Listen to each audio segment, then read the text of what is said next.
We turn now to the facial recognition technology widely being used by ICE and CBP agents to facilitate President Trump's mass deportation campaign. There's a moment in every ICE raid when the door comes off its hinges. Agents in tactical gear, weapons drawn, the chaos of bodies and shouting. It looks from the outside like old-fashioned police work. But the decision to kick that particular door on that particular block at that particular hour was made weeks earlier. Not by a detective with a hunch, but by a machine that read your electricity bill. That's the story American surveillance has become. Not cops on the beat, not informants whispering in parking lots. A quiet, invisible architecture of data, pulling together your license plate, your phone's location, your 11 p.m. power draw, your Instagram follows, and spitting out a probability score that determines whether federal agents show up at your door before dawn. Welcome to ICE in the age of artificial intelligence. ICE agents are actually photographing the faces of the people they encounter during their daily operations. So it's all setting a new precedent for street-level surveillance. What we're watching isn't a law enforcement upgrade. It's a structural transformation. The most heavily funded enforcement apparatus in American democratic history getting rebuilt from the inside out around algorithmic logic.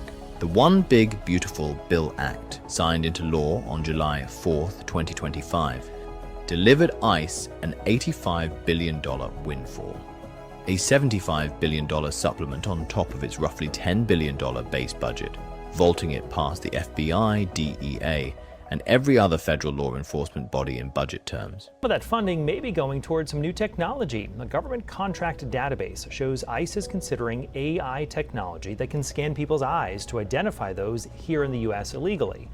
The technology can capture someone's iris from 10 to 15 feet away. For scale, the Trump administration's entire 2026 appropriations request for the Justice Department, including the FBI, stands at just over $35 billion. ICE now has more. This isn't spending on more agents or more patrol cars.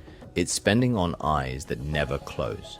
The company whose name keeps surfacing in this story is Palantir Technologies, founded in 2003 in Silicon Valley, and for years the industry's worst-kept secret in government surveillance circles.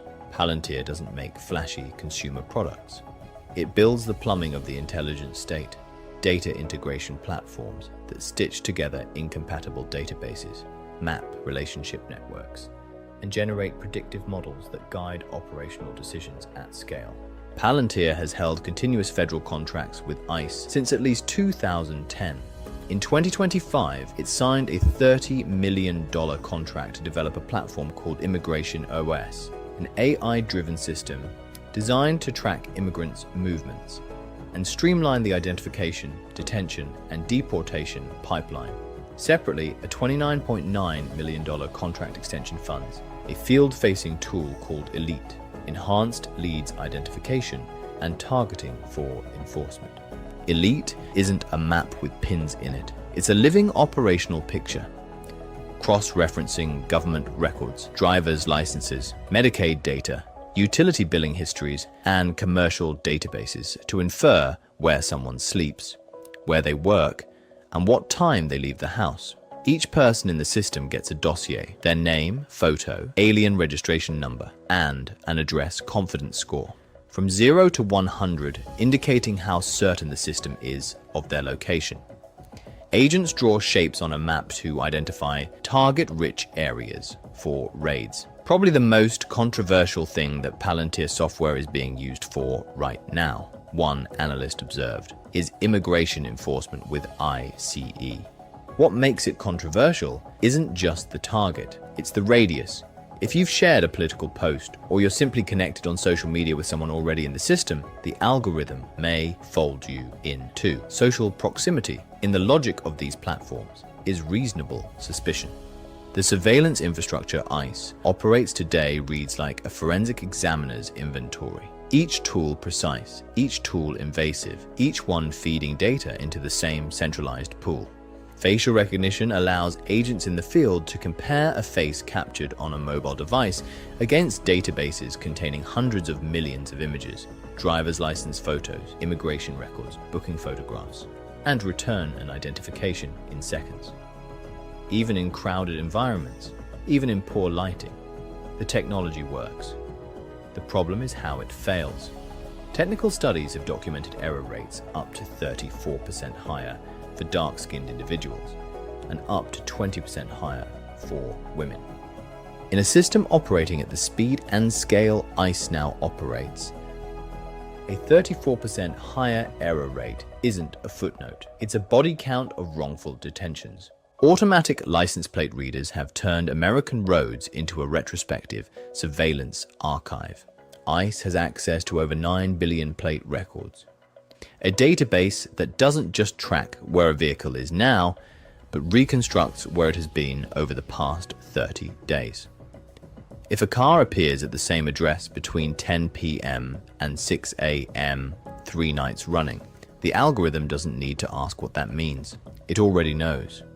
Then there are stingrays, cell site simulators that impersonate legitimate cell towers and force every nearby device to connect. Once connected, they harvest device identifiers, approximate location, and call metadata. The targeting is theoretically narrow. The net is not. In urban environments, a single stingray can sweep data from hundreds of phones within its radius, everyone nearby.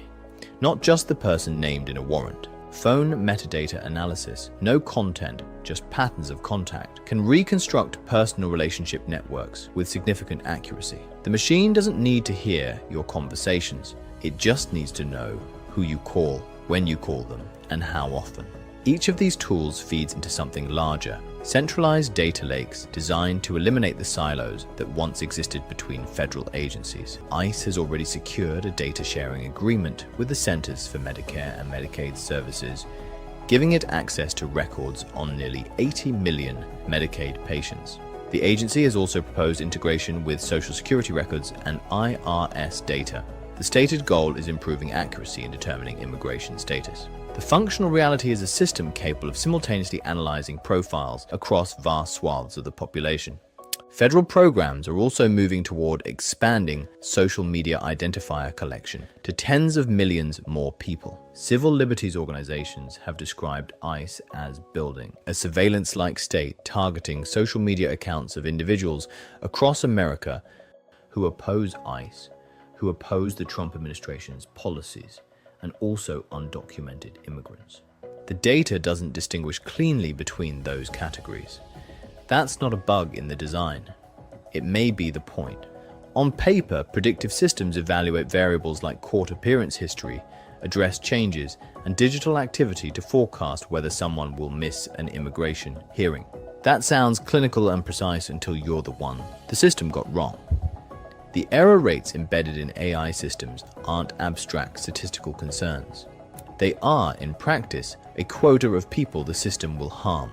Algorithms trained on incomplete or historically biased data produce false positives at rates that, when multiplied against the scale of ICE operations, generate hundreds or thousands of unjustified detentions. The system doesn't apologize. It moves to the next name. What's been documented publicly is almost certainly incomplete. Videos have surfaced across the country showing violent interactions with U.S. citizens during immigration operations. In Minneapolis alone, 2 people, Renee Good and Alex Pretty, both 37-year-old U.S. citizens, were shot and killed by immigration officers in January 2026 as part of Operation Metro Surge, the largest ICE deployment in the agency's history. Artificial intelligence, widely available on the internet, is being used to enhance images. But sometimes, instead of making things more clear, they're actually fabricating elements which are not real at all. And this is now happening in highly charged events like the recent shootings in Minneapolis. These are not system malfunctions. They are what happens when speed, scale, and algorithmic confidence collide with the unpredictability of human lives. Step back from the individual tools and a larger picture takes shape. This is not law enforcement modernizing.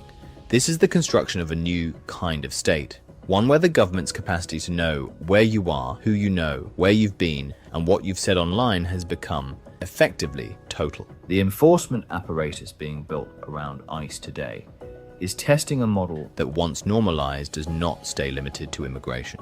Data infrastructure doesn't work that way. Databases once built expand. Analytical frameworks once funded find new applications. Surveillance capabilities, once deployed, become baseline expectations for future operations. American law enforcement has always had coercive power.